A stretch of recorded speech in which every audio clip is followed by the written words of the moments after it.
Meet someone earning $52,000 a year. She's investing every month. She picked a solid index fund. She's not panicking, not day trading, not doing anything wrong. 5 years in, she checks her portfolio. She's contributed $30,000 of her own money. The market has added $6,700. 5 years of compounding.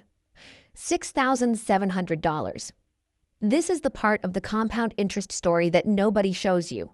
The years where your money is barely working, where the growth you were promised is technically there but functionally invisible. I ran the full math, year by year, on when compounding actually turns on for someone like her. The answer changes everything about how you should think about your money right now. Every personal finance channel on the internet has shown you the compound interest chart, the one that starts flat and then curves upward into a mountain of money, and every time the message is the same. Start early, stay consistent, let compounding do the work. And look, that's not wrong, but it leaves out the most important detail. That chart never labels where you are on it. It shows you year 1 and year 30, and it lets you assume the magic is happening the whole time. It's not. Here's what the chart actually looks like for a real person. If you invest $500 a month and earn an average 8% annual return, here's what your first 5 years actually look like. Year 1, you put in $6,000 and the market adds $225. Year 2, the market adds $742. Year 3, $1,301. Year 5, you've contributed $30,000 and your total gains are $6,738. In 5 years, the market has given you less than what you contribute in a single year. You are doing all the work. The compounding is rounding error. But nobody tells you that part because it's not inspiring. It doesn't make a good thumbnail, and it definitely doesn't sell courses. You've probably heard the famous thought experiment. A penny doubled every day for 30 days becomes over $5 million. That's the example everyone reaches for when they want to explain how powerful compounding is. And it's technically correct, but it assumes a 100% daily return. That's not a rate of return. That's a fantasy. In the real world, the S&P 500 returns roughly 7 to 10% a year before inflation. After inflation, more like 6 to 7. That's not a penny doubling. That's a penny growing by a fraction of a cent. And at low balances, that fraction is basically invisible. Let's make this concrete. Meet Lisa. Lisa is 28 years old. She works as a marketing coordinator making $52,000 a year. After taxes, that's roughly $3,380 a month. She's heard all the advice. Start early. Invest consistently. Let compounding work for you. So she does. She sets up an automatic transfer, $500 a month into a broad market index fund. No gimmicks, no stock picking, no crypto. Just steady, disciplined investing. $500 a month. That's not nothing. For someone taking home $3,380, that's nearly 15% of her income. She's making real sacrifices to make this work. She's skipping trips, she's cooking at home, she's being intentional, she's doing everything right. So let's watch what happens. Year by year, no hypotheticals, real math. Year 1, Lisa contributes $6,000. The market gives her $225. Her total balance, $6,225. The market's contribution, 3.6% of her portfolio. She earned $225 for a year of discipline. That's $18 a month. That's not even a streaming subscription. Year 2. She puts in another $6,000. The market adds $742. Total balance, about $13,000. But $12,000 of that is money she physically deposited. The compound growth is $967. In 2 years. Year 3.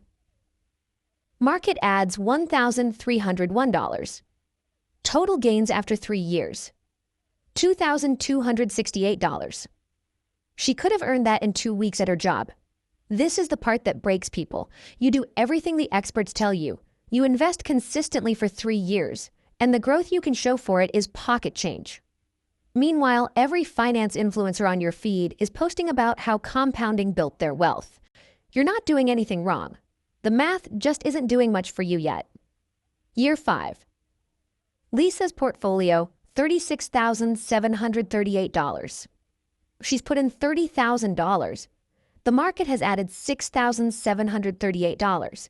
That's 18% of her portfolio from gains. 82% is just her deposits. 5 years in, she is still the engine. The compounding is still a passenger. But something is happening beneath the surface. Something she can't see yet. Every year, the market's contribution is getting a little bigger. Not because the return rate changed, but because the base is growing. 8% of $6,000 is $480. 8% of $36,000 is almost $3,000. Same rate. Completely different result, because the base matters more than the rate. And there is a specific year, a crossover point, where something fundamental shifts. It's the year when the market's annual gain on Lisa's portfolio exceeds what she contributes for the entire year. Before that crossover, Lisa is the engine. Her $6,000 a year in contributions does more than the market does. After the crossover, the portfolio is the engine. The market earns more in a year than she puts in. For Lisa, that crossover hits at year 10. Year 10. Her portfolio has reached $91,473. That year alone, the market added $6,758. Her contribution was $6,000. For the first time, her money earned more than she deposited. The portfolio just outworked her. Now watch what happens from here. Year 11. Portfolio, $105,290. Annual gain, $7,817. She's now past the $100,000 mark, and Charlie Munger's famous line starts to make sense. He said the first $100,000 is the hardest. He didn't just mean emotionally, he meant mathematically. Below it, you're pushing the boulder. Above it, the boulder starts rolling on its own. Year 15. Portfolio, $173,019. The market adds $13,008 that year alone. That's more than double her annual contribution. And here's a number that would have felt impossible at year 1. Her portfolio is now gaining over $1,100 a month, more than double what she puts in every month. The compounding isn't just helping anymore, it's leading. Year 20. Portfolio, $294,510. She's contributed $120,000 total over 20 SWIA years. The market has added $174,510. For the first time, the majority of her wealth, 59%, was not earned at her job. It was generated by the portfolio itself. The portfolio now gains nearly $2,000 a month without her doing anything. Year 25. Portfolio, $475,513. Annual market gain, $36,191. That's 6 times what she puts in per year. She contributes $6,000. The market contributes $36,000. She is no longer the engine. She's barely even the steering wheel. The money is building itself. Year 30. Portfolio, $745,180. She put in $180,000 over 30 years. The market added $565,180. 76% of her wealth came from compounding. Her money earned more than triple what she personally invested. That's the compound interest chart people show you. But they skip straight to this moment. They never show you that for the first decade, Lisa was doing almost all the work. And that is the most dangerous omission in personal finance. Lisa's story sounds encouraging. And it is. But here's the uncomfortable reality. Most people don't get to year 10 uninterrupted. Not because they lack discipline, because life happens. And when life happens before the crossover, it doesn't just slow you down. It resets the clock. Let's rerun Lisa's numbers with one change. In year 4, she has an emergency. A car breaks down, a medical bill hits, something. She pulls $8,000 out of her portfolio to cover it. Just $8,000, just once. Watch what it does. Without the withdrawal, Lisa hits the crossover at year 10. With it, she doesn't hit it until year 11, 1 year later. And by year 20, that single $8,000 withdrawal has cost her nearly $29,000 in lost growth. By year 30, it's cost her over $63,000. An $8,000 emergency turned into a $63,000 loss. That's not because the market punished her, that's because she pulled money off the runway before the plane could take off. She reset the compounding base at the worst possible time, during the flat years when every dollar matters most. And this is what happens to millions of people. According to the Federal Reserve, the median retirement savings for American households between 55 and 64 is roughly $185,000. That means half of all households approaching retirement have less than that. Many of them invested for decades. But between emergencies, job losses, medical bills, and the simple cost of living, they never stayed above the crossover long enough for compounding to take over. They spent their entire investing lives on the flat part of the curve, and then started withdrawing right when the math was about to get interesting. There's also a psychological cost that doesn't get enough attention. When you invest $500 a month for 2 years and your total gains are $967, the growth feels almost insulting. You sacrificed real money every month, and the market gave you what you earn in less than a week at work. Meanwhile, your social media feed is full of people talking about how compounding built their wealth. It makes you feel like you're doing something wrong, so people quit. Or they never start. Not because they're lazy, not because they don't understand compounding, but because the honest early math is demoralizing and nobody warned them it would be. So if the crossover is what matters, the question isn't should you invest. Of course you should. The question is how do you reach the crossover faster? And there are 3 levers that actually move the needle. Lever 1, income is the accelerator, not budgeting.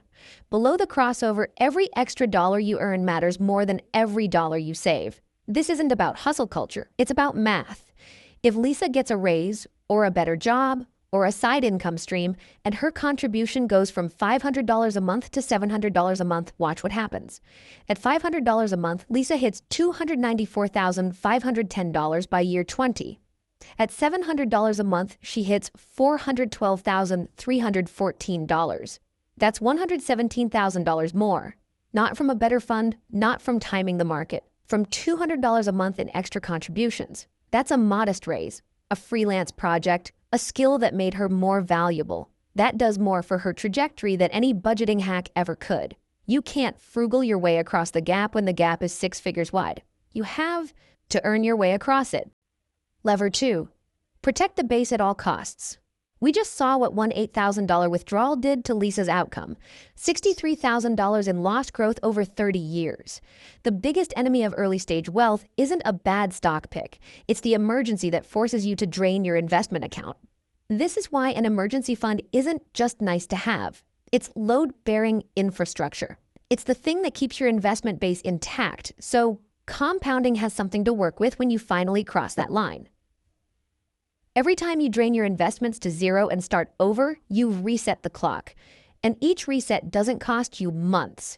It costs you years, sometimes decades, 3 to 6 months of expenses in cash. Boring, unsexy, absolutely critical. It's the wall that stands between your portfolio and the emergencies that would destroy it during the years it's most vulnerable. Lever 3, measure what matters. Stop comparing yourself to the compound interest chart. Those charts are designed to sell you on the end state. They show the hockey stick. They don't show the long, flat handle you have to hold on to for years. Instead, track the things that actually matter before the crossover. Your savings rate, your net worth in absolute terms, the distance between where you are and the crossover point. Celebrate the milestones that aren't on the chart. $1,000 saved, $5,000 saved, $10,000, $25,000, $50,000. Not because compounding is doing much at those levels, but because every dollar you stack is closing the distance to the point where it will. Think of it this way.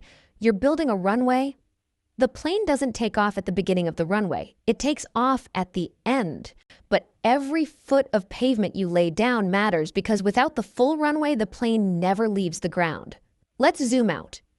Because this isn't just about Lisa. The compounding crossover reveals something that the personal finance industry doesn't like to talk about. Compounding is real. It's powerful. Over a lifetime, it is genuinely one of the most important forces in building wealth. But it's not fair. It rewards the people who already have the most. The bigger your base, the harder it works for you.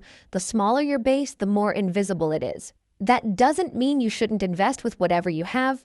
You absolutely should. Every dollar matters, but it means you should go in with your eyes open. You should know that the first 5, 7, even 10 years might feel flat, that the growth might feel insulting, that you might wonder why the magic everyone promised hasn't started yet. It hasn't started yet because you're still building the runway, and that's not failure. That's the process. So if you're in the flat years right now, here's what I want you to hear. You're not behind. You're not doing it wrong. You're doing the hardest part. You're laying pavement that nobody will see or congratulate you for. But it's the pavement that makes everything after it possible. Pair your investing with an aggressive, clear-eyed effort to grow your income and protect your savings. Because that's what gets you to the crossover. Not time alone, not patience alone, but the combination of time, patience, and a base large enough for the math to finally matter. The crossover is real. And now you know exactly where it is and exactly what it takes to reach it. Stop staring at the curve and start building the runway. If this changed how you think about compounding or about your own money, subscribe to this channel. We run the numbers that personal finance gurus skip over so you can make real decisions with the full picture, not just the highlight reel. Hit subscribe, turn on notifications, and I'll see you in the next one.